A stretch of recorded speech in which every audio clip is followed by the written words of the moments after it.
Il y a quelques semaines, j'interviewais mon ancien compère Hervé Cabla dans le cadre de la sortie de son nouveau livre intitulé « Comment planter sa boîte en 50 leçons ». De ces 50 leçons, j'en ai extrait 3 pour lesquelles j'ai demandé à Hervé de nous prodiguer quelques conseils avec l'appui d'anecdotes bien senties.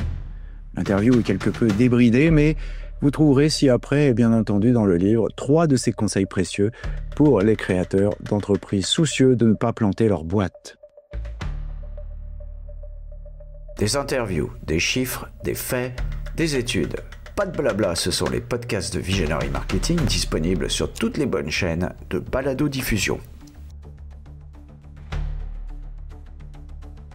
Bonjour et bienvenue dans les podcasts de Visionary Marketing. Le sujet du jour, comment planter sa boîte en 3 leçons avec Hervé Cabla, auteur d'un nouvel ouvrage, Comment planter sa boîte en 50 leçons. J'en ai donc extrait ici 3 que je vais résumer, puis vous pourrez ensuite écouter l'intégralité de notre échange sur LinkedIn il y a quelques semaines.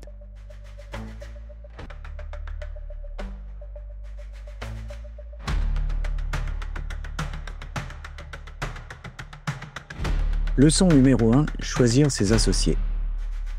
C'est Hervé qui parle. Créer sa structure seule est possible bien sûr, mais c'est presque surhumain. Si je refaisais le chemin à l'envers, je ne me verrais pas diriger ma boîte sans associés, nous dit-il. Quand on démarre, on ne sait pas tout faire. Il faut de la tech, du commercial, de la stratégie. Et à moins d'être un super-héros, posséder toutes ces qualités est illusoire. J'en ai croisé de ces profils ultra compétents, nous dit-il. J'en suis admiratif. Mais soyons honnêtes, la plupart des créateurs d'entreprises ont besoin de s'entourer. Créer à 2, 3 ou 4, ça marche, à condition que chacun apporte quelque chose de différent. Alors, comment s'assurer que l'association fonctionne ? La clé, nous dit-il, c'est la complémentarité. J'ai eu la chance d'être associé avec 2 femmes remarquables, Déborah et Myriam. Elles étaient compétentes là où moi j'étais complètement perdu. Et inversement, je pouvais intervenir là où cela les aidait. Ça a fonctionné parce qu'on avait des compétences distinctes et qu'on s'entendait bien, nous dit-il. Si on est 3 à avoir le même profil, c'est une impasse. Si personne ne sait vendre ou personne ne sait développer, ça ne marche pas. La complémentarité est aussi humaine. Bien s'entendre, c'est indispensable. On partage des décisions, des tensions, des échecs. Il faut être solide. Évoquons Apple avec Hervé. J'ai découvert par hasard qu'Apple n'avait pas été fondé par 2 personnes, nous dit-il, mais par 3. Le 3e s'appelait Ronald Wayne. Son nom est incroyable, on dirait un mélange de Ronald Reagan et de John Wayne. Il est resté 2 semaines et est parti avec $1 500. Aujourd'hui, Apple est l'une des plus grosses capitalisations boursières du monde. C'est vertigineux quand on y pense, mais c'est aussi révélateur. Tout le monde n'est pas fait pour rester ni poursuivre la croissance fulgurante d'une start-up. Et que dire des associés passifs ? Ce qu'on appelle les sleeping partners, nous dit Hervé, peuvent avoir leur utilité. Ils peuvent apporter un réseau, une crédibilité, des conseils, mais il faut savoir ce qu'ils attendent et ce qu'on attend d'eux. L'erreur, c'est de penser qu'un investisseur ou un cofondateur silencieux ne compte pas. Quand la boîte commence à marcher, certains reviennent pour réclamer leur part, même s'ils n'ont pas contribué à l'effort quotidien. Et parfois, cela crée des tensions énormes. Alors y a-t-il d'autres exemples frappants à nous citer ? Oui, nous dit Hervé, Tesla. Peu de gens savent qu'Elon Musk n'en est pas le fondateur initial. Ce sont 2 autres entrepreneurs qui ont lancé la boîte. Mais quand Musk a compris le potentiel de l'entreprise, il en a pris le contrôle. Sans émettre d'avis sur ses propres compétences, cela est typique de ce qui peut arriver quand les visions divergent ou que les ambitions ne sont pas partagées dès le départ. Quand on crée une entreprise, on ne connaît jamais parfaitement les attentes de ses associés. Elles peuvent évoluer. Et très vite, on se demande, est-ce qu'on a fait le bon choix ? Est-ce qu'on continue ensemble ? Est-ce qu'on ouvre le capital à d'autres ? Ces questions reviennent sans cesse, nous dit-il. Il faut les poser, ne pas les éluder, car un mauvais alignement peut tout faire exploser. J'ai vu des boîtes, nous dit Hervé, prometteuses, partir en vrille au bout de 2 ou 3 ans, simplement parce que les associés n'étaient plus sur la même longueur d'onde. Alors leçon numéro 2, innover ou copier une idée, un vrai dilemme. C'est une question que je me suis souvent posée, nous dit Hervé. J'ai une première expérience avec golfworld.fr en 99, un portail dédié aux golfeurs. Ce qui est amusant, c'est que je n'y connaissais rien au golf, ni moi ni mon associé. Mais on voyait bien qu'il manquait quelque chose sur Internet pour cette communauté. Même la Fédération française de golf n'avait pas de site web. Alors on a simplement copié un modèle de portail thématique qui fonctionnait ailleurs et on l'a adapté. Ce n'était pas une innovation radicale, mais cela représentait une véritable opportunité et je suis toujours propriétaire du nom de domaine d'ailleurs. À la même époque, j'ai participé à la création d'un projet beaucoup plus innovant, Easy Glider. Là, on entrait dans un autre monde. Des réseaux de neurones pour la classification d'images, un truc totalement à la pointe à l'époque. On était dans la science-fiction pour beaucoup de clients. On nous répondait « Mais à quoi ça sert ?» On avait une super équipe d'ingénieurs, mais on n'a jamais su vraiment marketer le produit. 3 commerciaux en 1 an, aucun n'a eu le temps d'aller au fond des choses. Et on s'est vite rendu compte que l'innovation seule ne suffit pas. On avait pourtant levé 2 millions d'euros auprès de Business Angels, mais nous n'avons pas trouvé de grands investisseurs stratégiques, pas de relais pour ouvrir les bonnes portes. Et ça change tout. Je suis convaincu que si on avait lancé Easy Glider à San Francisco, cette aventure aurait eu un tout autre destin. Le bon réseau, les bons relais, un écosystème adapté, tout cela joue énormément. Ce n'est pas seulement une question de technologie, c'est une question d'environnement. En France, on avait les universités, les ingénieurs, parfois même les financements, mais pas toujours les synergies. J'ai visité Israël aussi, et là, tout fonctionne en cluster, université, entreprise, financeurs, dans un rayon de 20 km. C'est simple, rapide, efficace. En France, on a Saclay, Grenoble, mais à la fin des années 90, les conditions n'étaient pas encore là pour porter une innovation à maturité. 10 ans plus tard, j'ai vécu une autre expérience technologique avec Ecos Technology, une base de données ultra performante jusqu'à 1000 fois plus rapide qu'Oracle sur certains cas d'usage. Là encore, un projet brillant, mais pas le bon environnement pour qu'il prenne. Finalement, j'ai basculé vers la communication. C'est un business simple, que tout le monde comprend, dans lequel on peut insérer une petite touche d'innovation sans avoir besoin d'évangéliser pendant des années. Innover en France, c'est possible, mais il faut du temps, de l'endurance, des réseaux et parfois se prendre 2 ou 3 murs. Et surtout, ne pas croire que parce qu'on a une bonne idée, le marché nous attend. Il faut parfois partir des frustrations et des manques exprimés par les utilisateurs. Steve Jobs l'avait bien compris. L'iPhone n'était pas une rupture technologique, c'était une combinaison brillante de produits existants, téléphone, appareil photo, iPod, assemblés intelligemment. L'innovation, ce n'est pas seulement de la technologie, c'est une compréhension fine des usages, une capacité à répondre à des besoins que les gens ne savent pas encore formuler. Regardez la voiture électrique. Elle existe depuis plus d'1 siècle, mais il a fallu attendre d'avoir un réseau, une logistique, une logique de prix, un contexte environnemental. Bref, tout un écosystème. Innover, c'est long, et parfois, c'est juste une question d'être au bon endroit, au bon moment. 3e leçon, le télétravail à consommer avec modération. Le télétravail, comme toute innovation, peut être intéressant s'il est utilisé avec mesure. Je l'ai expérimenté très tôt dans ma boîte avec Yann, pas moi, un autre, un collaborateur basé à Calais. Il venait à Paris 2 jours par semaine et le reste du temps, il travaillait à distance. Ça fonctionnait parfaitement. Il était le patron de la prod, un pilier. On avait une confiance absolue en lui. Et il a même monté une petite équipe de dev à Calais. C'était une vraie opportunité pour une boîte parisienne d'accéder à des talents hors de Paris. Oui, c'est vrai, c'était aussi plus économique. Les salaires, les loyers, tout est moins cher à Calais qu'à Paris. On appelle ça du nearshoring, un terme poli pour exprimer qu'on optimise les coûts. Mais attention, ce mode de fonctionnement ne s'improvise pas. Il faut de la rigueur, de la confiance et surtout que ce ne soit pas une obligation imposée. Quand la tendance est répandue, les autres salariés ont réclamé du télétravail. Au début, j'étais contre, puis on a lâché du lest, 1 jour par mois, puis 1 jour par semaine. Et là, les complications ont commencé. Ce n'était jamais le même jour. Il fallait tout organiser, tout formaliser. Ce n'est pas anodin. Le télétravail ponctuel a du sens pour changer une chaudière, aller chez le médecin, mais il n'est pas censé devenir une routine. Travailler en équipe demande de la présence, des échanges spontanés, des regards, des gestes. On sous-estime à quel point la communication non verbale est essentielle dans une petite équipe. J'ai vu aussi une petite boîte fonctionner très bien avec 2 tiers de l'effectif en télétravail. Mais c'est rare. Il faut un niveau de professionnalisme très élevé. Pour certains métiers comme les commerciaux, ça s'adapte naturellement. Ils sont nomades par définition. Mais pour les développeurs, ce n'est pas aussi évident. On a parfois besoin de se montrer des choses en direct, de se couper la parole, d'interagir. À distance, c'est plus compliqué. Le télétravail, ce n'est pas ce qui plante une boîte à lui seul. Mais combiné à d'autres facteurs, un mauvais choix d'associés, une innovation mal portée, ça peut devenir un vrai frein. Surtout si on garde des locaux trop grands, des baux 369 coûteux et que la moitié de l'équipe n'y met plus les pieds. Là, oui, on met l'entreprise en danger. L'erreur, ce n'est pas le travail. L'erreur, c'est de ne pas anticiper ses conséquences. Mon livre ne donne pas la vérité absolue, il pousse à réfléchir.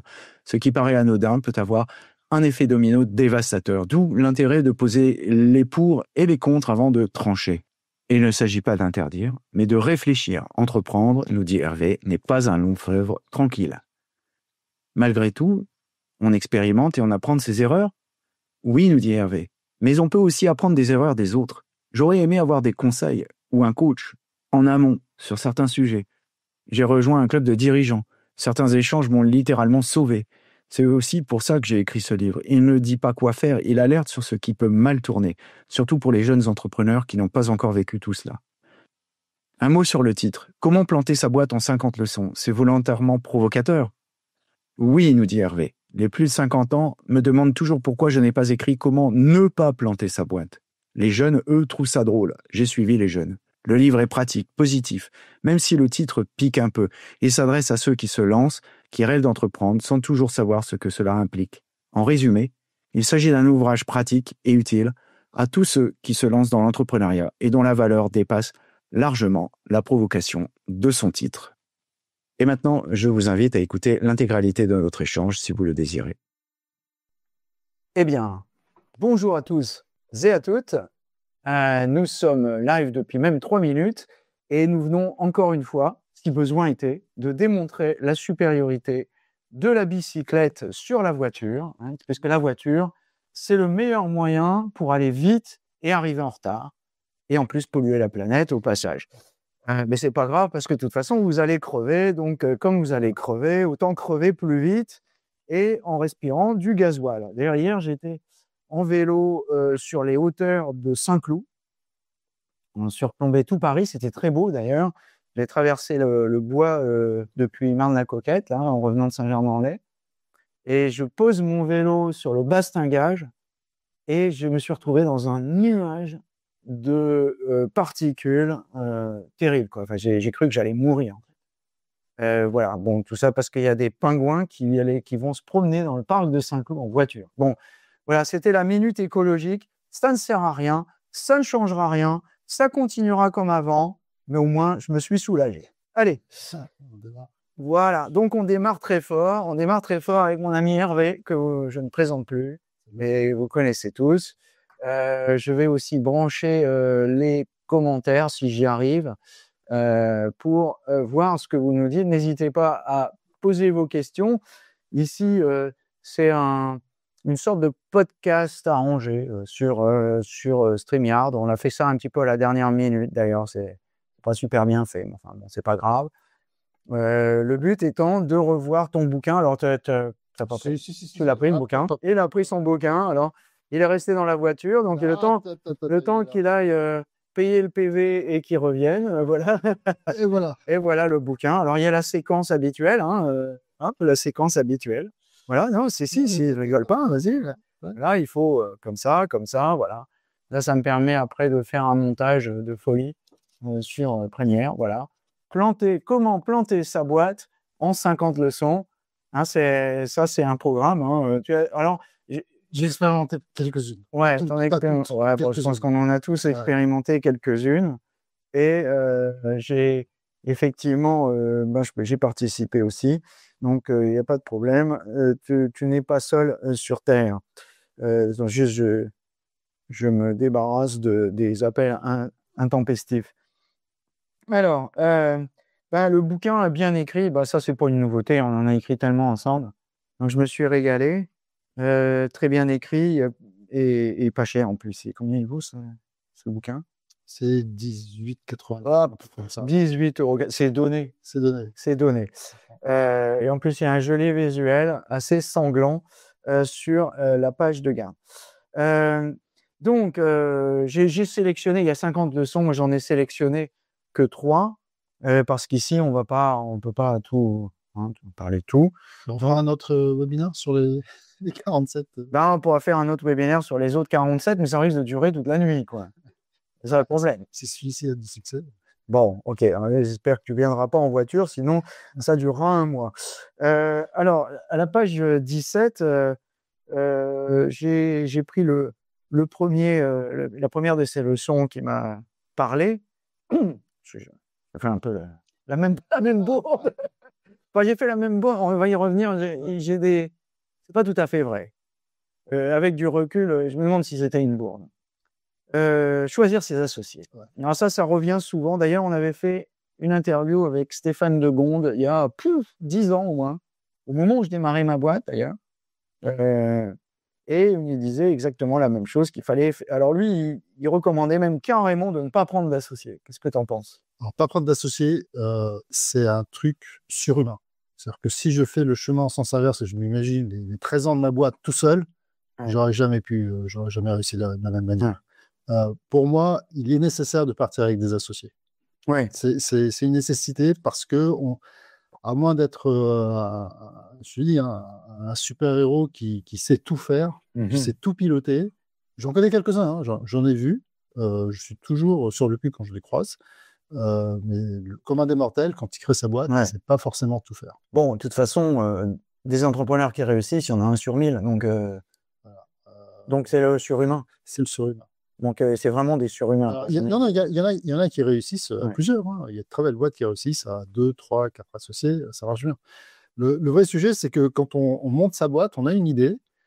Souvent, cette idée, on la partage avec des proches, des amis, des connaissances. On se dit, il y a un business, on se lance.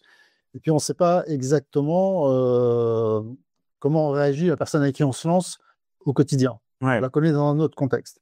Alors, paradoxalement, c'est pas un chapitre qui parle de ma propre expérience, parce que ça s'est très bien passé avec mes associés. J'étais associé avec 2 femmes, Deborah et Myriam, qui ont été exceptionnelles. C'est-à-dire qu'elles Je témoigne. Elles agissaient sur des territoires sur lesquels j'étais une quiche, et à l'inverse, partout où elles avaient des lacunes, entre guillemets, moi, je pouvais intervenir. Ah, ça, c'est la complémentarité totale. Et puis vous vous entendiez bien, surtout. On s'entendait bien, et c'est le point clé, c'est la complémentarité. Si on crée sa boîte à 2 ou 3, mais qu'on a exactement les mêmes compétences, on ne va pas aller très loin.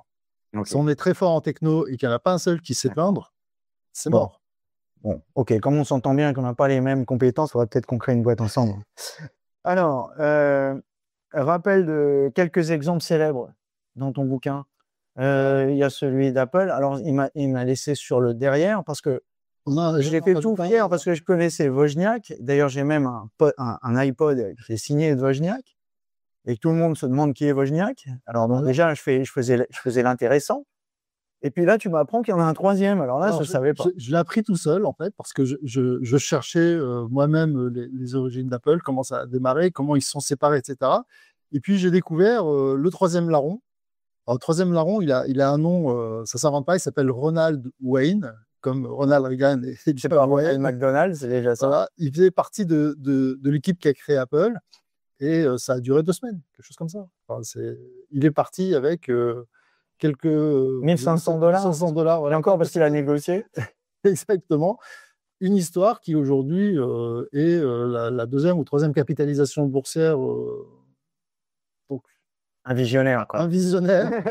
Alors, je ne suis pas certain que le gars ait voulu partir de lui-même. Il ne faut pas se faire d'illusions. Hein. Steve Jobs, c'était pas un ange. Et donc, quand il a senti, ou il a probablement senti que ça lui apporterait pas grand-chose, ou ça n'apporterait pas grand-chose à la boîte de rester avec le brave Ronald, il a mis un terme. Non, ça, c'est un classique, c'est le sleeping partner. Celui qui investit 1000 balles dans ta boîte où tu as mis 15 000 balles, mais toute ta sueur surtout. Voilà. Et tu ramènes 2 millions d'euros et lui, il attend son pourcentage. Exactement. Alors, il y a des sleeping partners qui peuvent être utiles par leur nom, par leur réseau de relations, par les conseils qu'ils peuvent donner. On ne demande pas forcément aux associés d'être présents au quotidien et actifs au quotidien. Ils peuvent avoir un autre rôle. Quand on est en train de faire le turbin toute la journée pour aller développer le produit ou le vendre, on a peut-être besoin parfois d'un partenaire qui, lui, va créer les bonnes alliances, va voyager à l'étranger, va ramener ce qu'on n'est pas capable de ramener en local. Mais encore faut-il tomber sur le bon. Ouais. Bon, j'ai eu un peu le cas parce que moi, je me suis associé aussi il y a 12 ans. On a fait un peu de business ensemble, mais pas autant qu'on aurait dû. On aurait dû faire beaucoup plus. Bon, mais voilà, ça n'a pas marché, ça n'a pas marché. J'ai apporté plus de business que je n'en ai reçu, d'ailleurs, vous ne l'avez pas reçu. Mais ça m'a quand même servi. Si je regarde, il faut positiver. Si j'avais pas fait ça, j'aurais rien fait du tout. J'aurais été derrière mon frigo à attendre que j'entende ronronner. Et ça m'a sorti de chez moi. Et ça m'a mis dans une position de business et c'était bien. En fait, le partenaire permet de sortir de sa zone de confort. Ce qu'on ne ferait pas tout seul, on le fait parce qu'on se dit, avec un tel, on va aller plus loin. Ouais, puis il m'a challengé aussi. Il m'a dit plusieurs fois que j'étais nul, mais il avait raison, en fait. Donc ça m'a bougé. Il m'a pas dit que j'étais nul, mais qu'en gros, il fallait rester humble et puis bosser, quoi. Et c'est aussi un des éléments, c'est qu'on ne sait pas forcément ce qu'il y a dans la tête de l'autre. on ne sait pas ce qu'il perçoit, ce qu'il attend. Et nous-mêmes, on a probablement des attentes vis-à-vis de nos associés qui ne sont pas tout à fait ceux à quoi ils pensent au moment où ils créent leur boîte. Donc, clairement, j'en avais aucune, je ne savais rien, moi, j'avais été nul. Quand on le découvre 3, 4, 10 ans plus tard, ça peut faire mal. Je le referai maintenant, je ne le referai plus comme ça. Mais bon, quand on débute, on n'a jamais fait ça. Puis, je n'étais pas bien sûr de moi. Non, ça m'a bien servi finalement. Quand je regarde, même si j'ai été critique, et c'est normal d'être critique, mais au positif, c'était globalement positif quand même. Bon, voilà. Alors, je pense qu'on a bien couvert ça. Comment bien choisir ses associés, c'est de la valeur ajoutée surtout. Hein. C'est surtout ça qui est important. L'entente, on l'a dit. L'entente, la complémentarité. Ouais. Et puis, de toute façon, c'est un sujet qui traîne dans la tête des gens qui créent leur boîte en permanence. Est-ce que j'ai fait le bon choix ? Est-ce qu'il ne faut pas faire rentrer quelqu'un d'autre ? Est-ce que tous les 2 ou tous les 3, on est capable d'aller plus loin ? Est-ce qu'on a besoin d'ouvrir le capital à des centaines de petits actionnaires ? Voilà, c'est une question qui vient régulièrement sur la table, qui ne doit pas nous empêcher de faire du business, mais il ne faut pas la négliger, parce que parfois, ça peut conduire à des drames absolus où, au bout de 2 ans, 3 ans, la boîte part en vrille parce que ce n'est pas du tout le même projet. Il y a pire que ça. Il y a la mésentente entre les associés et l'associé sleeping partner qui réclame ses billes et qui finit par emporter la mise. Tout ça, j'en ai eu. On a l'exemple le plus flagrant avec Tesla, puisque ce n'est pas Elon Musk qui crée Tesla, hein, ce sont 2 autres personnes qui se font évincer au bout de quelques années quand Musk comprend le potentiel et veut passer à la vitesse supérieure. Bon, il a eu sa valeur ajoutée. Bien sûr. Bras tendu mis à part. Ça n'enlève rien sur ses compétences et son talent, mais il n'empêche qu'il n'est pas le créateur. Même les plus grands salauds peuvent avoir du talent. Le deuxième, et non des moindres pour moi, la deuxième leçon plutôt, et non des moindres pour moi, c'est innover ou copier une idée. Alors celle-là m'a fait gamberger. Page 27, et puis c'est pile poil sur mon sujet, donc je me suis jeté dessus. Alors, tu vas nous rappeler ton histoire avec Golf World. Ça, je connaissais parce que quand on s'est connus, tu étais dedans. Même si je connais rien en golf et que je suis jamais allé dessus d'ailleurs. Sûrement non plus. J'ai créé un site internet sur le golf sans être golfeur, donc on peut le faire. Tu as fait ça avec l'intelligence artificielle? Absolument pas, avec une associée qui n'était pas du tout golfeuse, mais on s'est dit, il manquait quelque chose dans la planète internet. À l'époque, on a créé la boîte en 99. Il n'y avait pas de site de golf, il n'y avait pas de portail consacré au golf. Même la fédération n'avait pas son site, la Fédération française de golf. Donc on a créé un site internet pour les golfeurs, qui était un portail, c'était le terme à la mode à l'époque, donc le portail du golf, en reprenant un nom qui parlait à tout le monde parce que c'était le magazine que tous les golfeurs avaient fait un jour dans leur vie, Golf World. Le .fr n'existait pas. On a fait l'acquisition. Je suis toujours propriétaire de golfworld.fr s'il y a des Quantum. Mais tu n'as pas été poursuivi, là. C'est du bol. Jamais été contacté par golfworld.com. D'accord. Alors, c'était pas très, très innovant en soi. On a simplement copié un business qui fonctionnait ailleurs, c'est les portails. Hein. Donc, un site internet, on trouve de l'actualité, des petites annonces, un peu d'e-commerce qu'on n'a pas développé nous-mêmes. On avait fait un partenariat avec American Golf. Un tas de trucs, certains qui n'ont pas été mis en œuvre, mais que j'avais toujours dans un dossier prêt à être actionné. Simplement, il fallait développer la partie commerciale et ça n'a pas été très, très, très loin. Donc, c'était vraiment le business en parallèle. Mais à la même époque, j'ai participé à la création d'une boîte assez extraordinaire qui s'appelait Easy Glider, montée par des tronches, hein, donc des Normaliens, des X. Si on réunissait l'équipe de direction de la boîte, on arrivait à bac plus 100, bac plus 200. C'est exactement comme moi, quoi. Bac plus 200, c'est moi, ça. Voilà, tout à fait. Alors, c'était une très belle boîte avec une technologie complètement dingue. On faisait des réseaux de neurones pour faire de la classification d'images. Un truc qui est complètement bateau aujourd'hui, mais qui, à l'époque, était réservé à une petite élite de quelques chercheurs qui venaient d'un laboratoire qui s'appelait Sudimage. Cachan. Oui, vas-y, continue. Alors, très beau projet, très belle technologie, hyper innovante. Il y avait un concurrent français qui s'appelait Look That Up, qui existe toujours, hein, qui s'appelle LTU Tech. Mais à part ça, pas grand-chose. Et il y avait tellement pas grand-chose qu'en fait, quand on allait voir des clients potentiels pour leur expliquer ce qu'on faisait, ils disaient, mais ça sert à quoi? Ouais, ça sert à rien, les réseaux de neurones. Les réseaux aujourd'hui, pour faire la classification d'images, ça sert à quoi? Donc, on a été voir plein de boîtes assez extraordinaires qui ne comprenaient pas qu'est-ce qu'on pouvait leur apporter. Alors, un moteur de recherche image, ouais, mais ça va intéresser qui, un moteur de recherche image? Ouais. Trop en avance de phase. Trop en avance de phase. Là, c'est un peu comme l'histoire du mec d'Apple, quoi. Là, vous avez loupé le coup, quoi. Ah, mais alors, c'est pas qu'on a loupé le coup. Je pense qu'il y a un vrai sujet sur cette innovation, c'est qu'on n'a pas su la marketer et la vendre. Ouais. Alors, on était une belle brochette d'ingénieurs. Ouais. Il y a eu 3 commerciaux qui ont défilé en un an quand même. Hein. Ouais. Un bon turnover des commerciaux. Et comme souvent d'ailleurs. Ça arrive assez souvent, mais 3 en un an, c'est quand même balèze. Bien sûr, 3 en un an, ça veut dire qu'ils sont restés quelques mois, ils n'ont pas eu le temps de comprendre ce que faisait la technologie. Ouais. Bon, en même temps, ça percevoir le potentiel.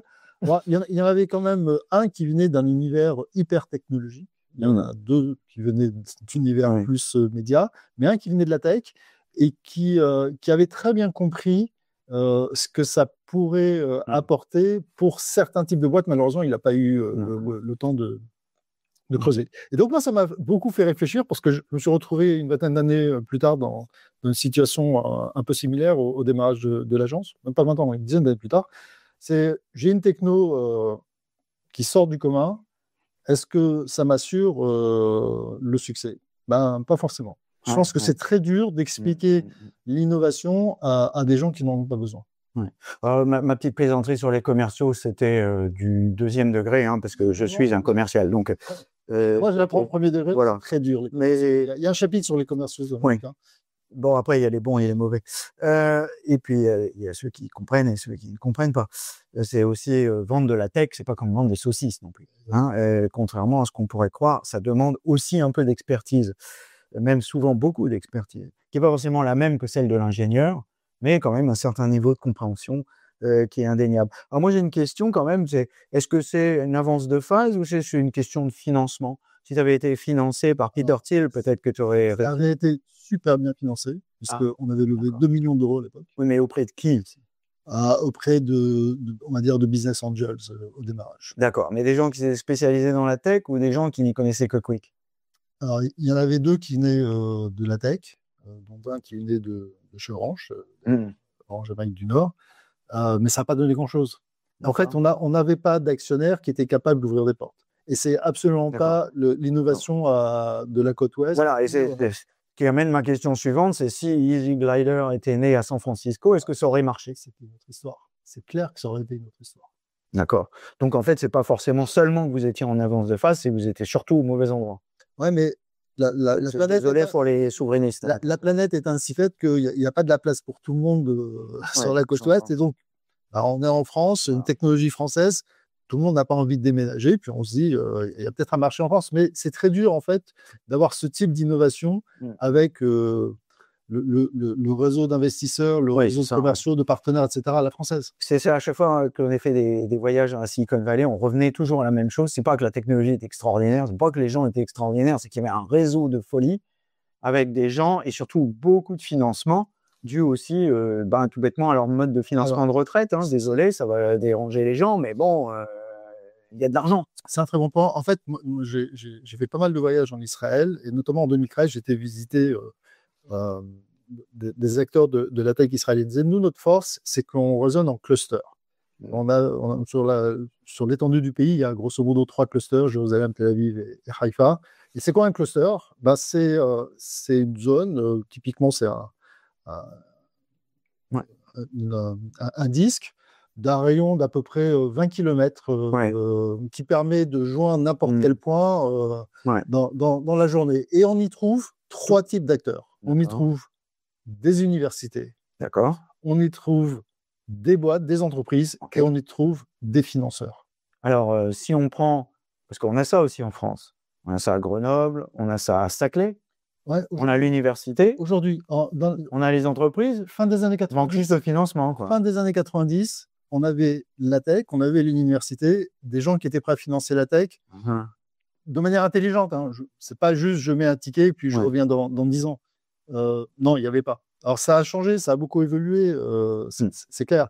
Mais au moment où on a lancé, ça n'existait pas. Alors, ce qui est très rigolo, c'est que 10 ans plus tard, donc, j'ai participé à une autre expérience, une boîte qui s'appelait Ecos Technology, qui développait une technologie de base de données ultra performante. On allait quasiment 1000 fois plus vite qu'Oracle sur certains types de requêtes. Ça a explosé pour d'autres raisons. Et ce qui m'a incité derrière à enclencher la vitesse supérieure sur l'agence de com. L'agence de com, c'est un business très simple, tout le monde comprend. On n'a pas besoin de passer des années et des années à expliquer et à faire des POC dans tous les sens. Ça m'a permis ensuite de... Mais c'est le problème, c'est que tout le monde comprend. Et comme tout le monde comprend, il y a beaucoup de monde. Il n'y a pas de barrière à l'entrée. Voilà. Et les prix ont vite tendance à baisser quand il y a trop de monde dessus. Alors, c'est là où on peut profiter d'une petite innovation. L'innovation à l'époque, c'était les réseaux sociaux. Ouais. Maintenant, ça ne l'est plus. 20 ans après, ce n'est plus le cas. OK.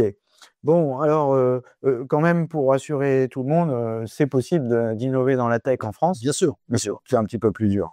Voilà. Bien sûr, mais ça demande des moyens, ça demande du temps. Ça demande peut-être de se casser la figure 2-3 fois pour pas faire les mêmes erreurs. Et puis peut-être se constituer le portefeuille de relations qui va permettre très rapidement d'enclencher. C'est ce que dit d'ailleurs Simon Chini, hein, qui a fait dans une vidéo assez intéressante, il fait la liste de tous ses plantages. Bon, et puis il y a le dernier plantage d'ailleurs qu'il a fait avec son vélo. Là c'était.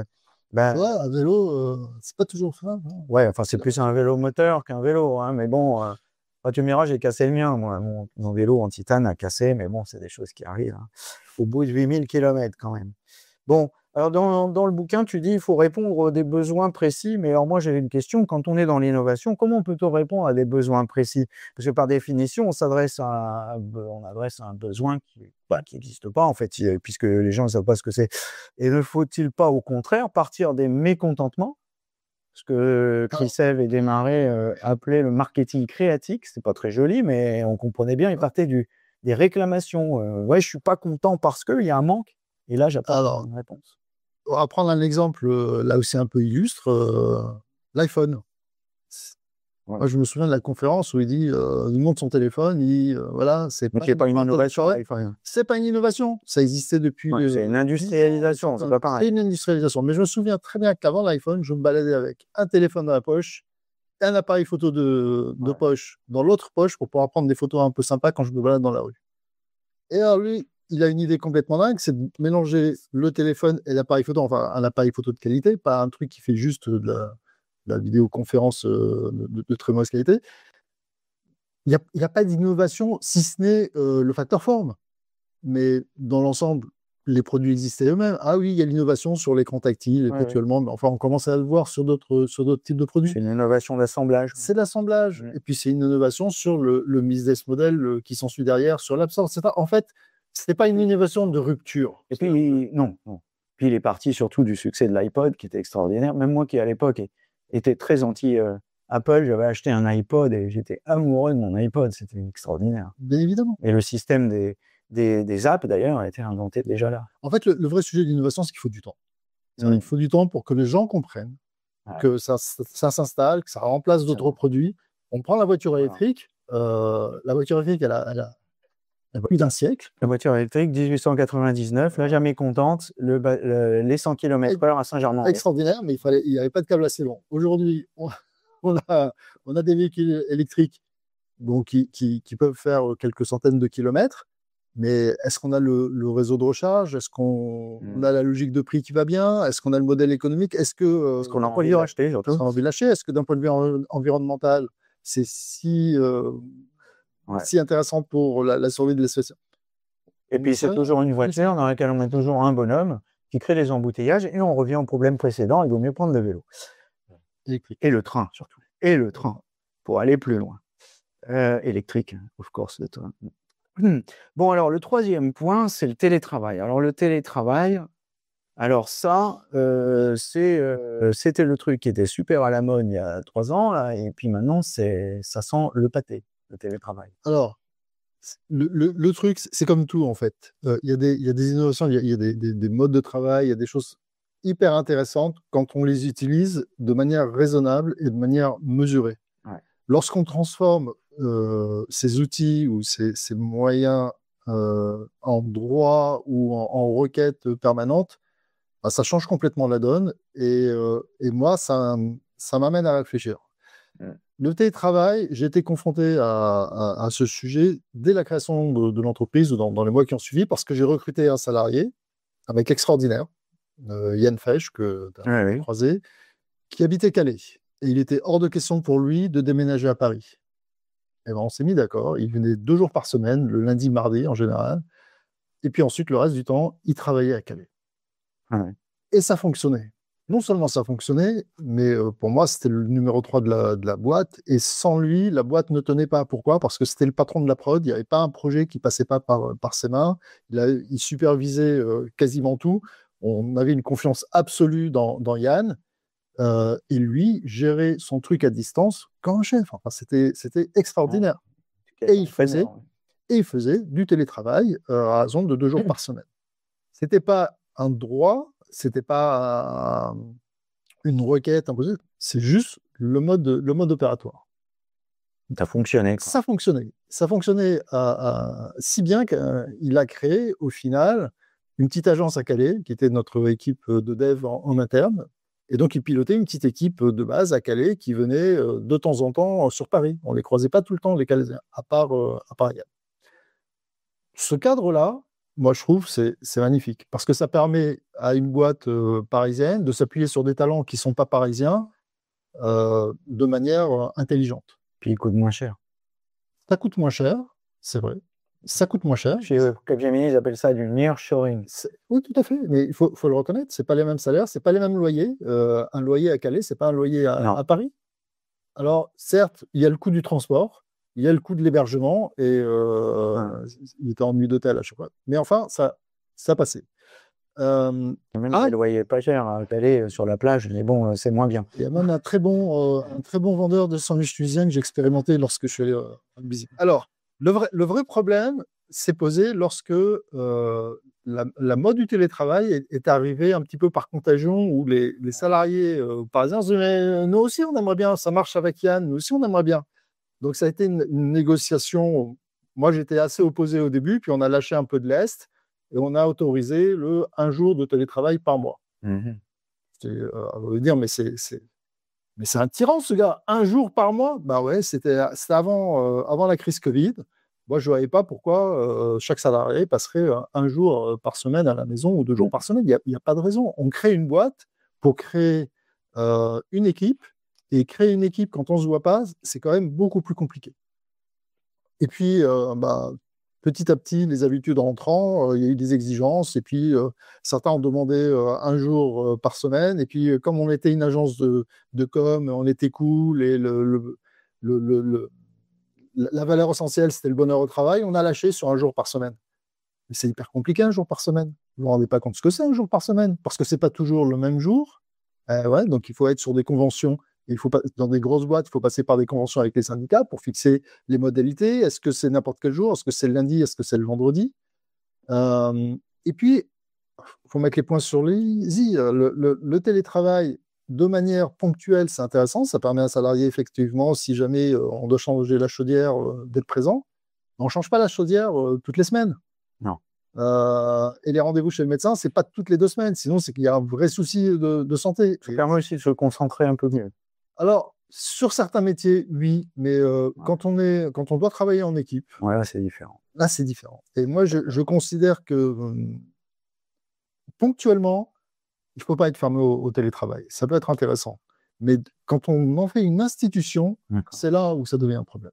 Est-ce que ça ne serait pas plutôt aussi une question de taille ? Parce que moi, j'ai fait du télétravail depuis très longtemps, depuis 35 ans. J'ai acheté mon premier ordinateur portable en 90, immédiatement, je suis allé travailler à la maison. C'était pas gênant, on s'entendait bien avec le patron. Je lui disais, je suis plus tranquille à la maison pour travailler.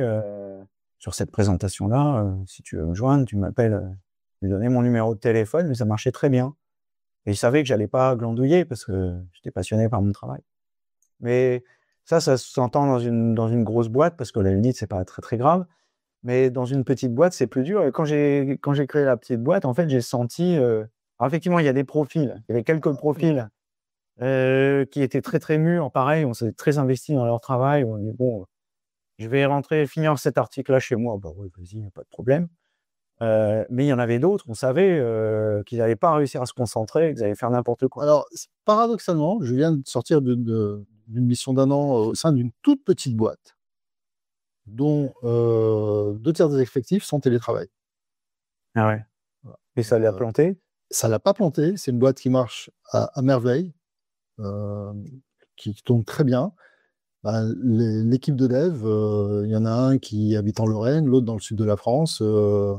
C'est du dev. Alors, il y a du dev et un commercial qui habite à l'étranger et qui fait des allers-retours. Ouais, mais un commercial, ça, je dirais, c'est normal. Un commercial, par définition, c'est un nomade. S'il n'est pas sur le terrain, alors, il n'a rien à faire au bureau. Effectivement, le point d'entrée du télétravail, là où je pense que c'est logique, c'est pour les commerciaux. Ouais. Parce qu'en réalité, un commercial qui reste le cul sur sa chaise au bureau, par définition, il fait du télétravail. Le commercial doit être mobile.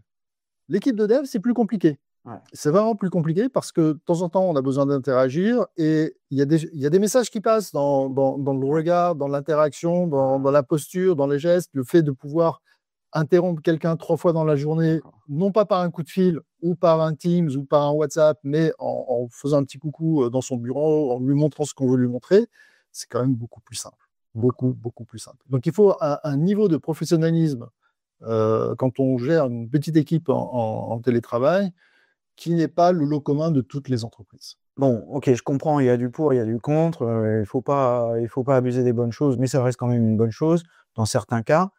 Mais alors, pourquoi le mettre dans les leçons pour planter sa boîte? En quoi ça peut planter une boîte? Alors, le point clé de ce bouquin, c'est qu'il n'y a pas un seul des chapitres qui plante à lui seul la boîte.